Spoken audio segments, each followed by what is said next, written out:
ZPTC ఉప ఎన్నిక జరుగుతున్న వేళ ప్రస్తుతం చూస్తున్నాము కడప ఎంపీ వైఎస్ అవినాష్ రెడ్డిని అరెస్ట్ చేశారు. ఇది ఉద్రిక్త పరిస్థితులకు దారితీసింది. అక్కడ అరెస్ట్ చేసి తెల్లవారుజామున ఆయన్ని అక్కడి నుంచి కడపకి తరలిస్తుండగా, అది కూడా ఎర్రగుంట మీదుగా ఆయన తరలిస్తున్నారు. అయితే ఈ క్రమంలో చూసుకుంటే ఎర్రగుంట్ల దగ్గర అక్కడున్న ప్రజలందరూ కూడా అక్కడ వాహనాలను అడ్డుకున్నారు. వాహనాలను అడ్డుకుని ఆ వాహనాలు వెళ్ళనివ్వకుండా చేయడం, వెంటనే అక్కడ విడుదల చేయాలి, వదిలేసేయాలని చెప్పి వాళ్ళు నిరసన వ్యక్తం చేస్తున్న పరిస్థితి.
రైట్, ప్రస్తుతం చూస్తున్నాము పులివెందులలో ఎక్కడికక్కడ పోలింగ్ బూత్ల దగ్గరే కాదు, మొత్తం పులివెందుల మొత్తం కూడా ఎక్కడికక్కడ ఉద్రిక్త వాతావరణమే కనిపిస్తుంది. ఎక్కడ చూసినా కూడా పోలీసులు అయితే చాలా దీన్ని పటిష్టంగా బందోబస్తు ఏర్పాటు చేసినా కూడా ఎక్కడికక్కడ ఇలాంటి పరిస్థితులు, అవాంఛనీయ సంఘటనలు జరగకుండా ఆపడం కూడా చాలా కష్టం అవుతుంది వాళ్ళకు కూడా.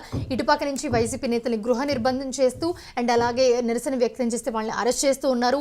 వాళ్ళని అరెస్ట్ చేస్తూ తీసుకెళ్తున్న క్రమంలో అక్కడ ఉన్న గ్రామస్తులు కూడా వాళ్ళని అడ్డుకుంటున్నారు. అది కూడా మనం చూస్తున్నాము. అండ్ అలాగే పోలింగ్ బూత్ల దగ్గర చూస్తే కనుక సిచ్యువేషన్, పోలీసులే ఓటు వేయనివ్వకుండా చేస్తున్నారు. ఒకవేళ ఓటు వేద్దామని పోలింగ్ బూత్ వరకు వెళ్ళినా కూడా అక్కడ ఓటు లేదని చెప్పి అక్కడ వాళ్ళు పంపించేస్తున్న పరిస్థితి. సో ప్రస్తుతం ఓవరాల్గా మనం ఒక చాలా టెన్షన్ వాతావరణమే కనిపిస్తుంది. మొత్తం కూడా